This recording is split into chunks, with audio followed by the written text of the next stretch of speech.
Hello and welcome back. Today we have a bit of a shorter video. We're talking about the law of cosines and the law of sines. Let's get into it. Okay, so the law of cosines allows us to find an unknown angle on a triangle when we know the lengths of the three sides. So if I have a triangle with sides A, B, and C, and I know what A, B, and C are, and I'd like to know the angle between the two sides A and B, for example, then we have the following formula that relates the lengths of the sides to this angle theta. It says that c squared, the opposite side, squared is equal to a squared plus b squared minus 2ab cosine theta. And in this case, we could just solve for theta. So where does this come from? This video isn't about applying the law of cosines. You've probably seen that before. We're actually going to prove the law of cosines and do the same for the law of sines. So the first thing that we do to justify the law of cosines is we can drop this altitude here from the top of the triangle down to side B. And I construct this right triangle here on the left side, and if this unknown angle is theta, then this side opposite theta is going to be the sine of theta, that is the opposite side divided by the hypotenuse, multiplied by a, the hypotenuse. And similarly, this small horizontal segment here that makes up the lower side of this left-right triangle is a cosine theta. In that case, if this entire blue side is b, then if this part is a cosine theta, then this right segment of the blue side from the altitude all the way to the right of this bottom side is b minus a cosine theta.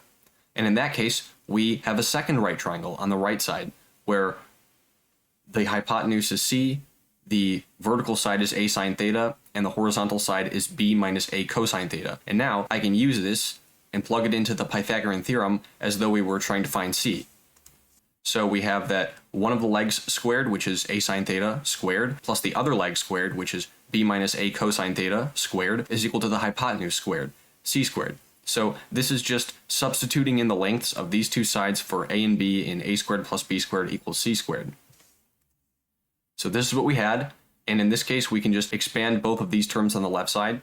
So this orange term becomes a squared times sine squared of theta, and this binomial here just expands in the same way that a plus b quantity squared would turn into a squared plus 2ab plus b squared. So in this case, we get b squared minus 2ab cosine theta plus a squared cosine theta.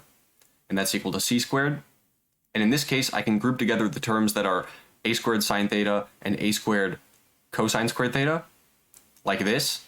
And I can factor out the a squared from both of them. And we know from the identity with sine and cosine that sine squared plus cosine squared is equal to 1.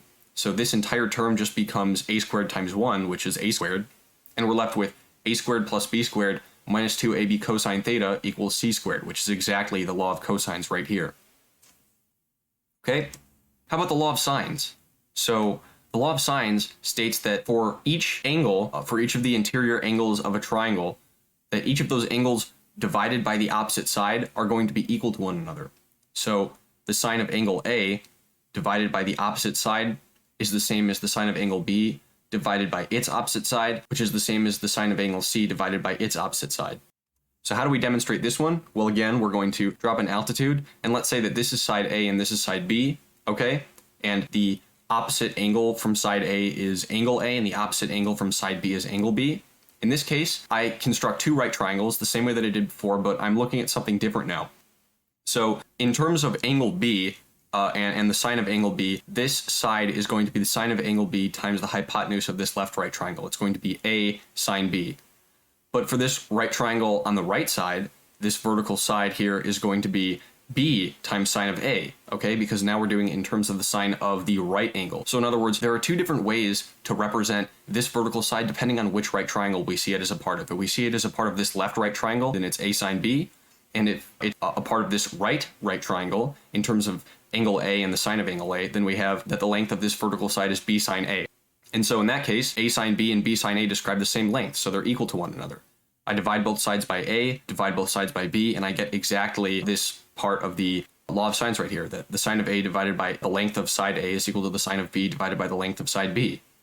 And of course, I just did this for angles A and B and sides A and B, but if I could have done this for sides B and C like this, okay, I could have just dropped sort of a different altitude. Of course, I would have to rotate my triangle a bit. I could have split this triangle into three different pairs of right triangles on either side to show that sine A over A equals sine B over B, or that sine B over B equals sine C over C, or that sine A over A equals sine C over C. Each of these ratios are the same as one another.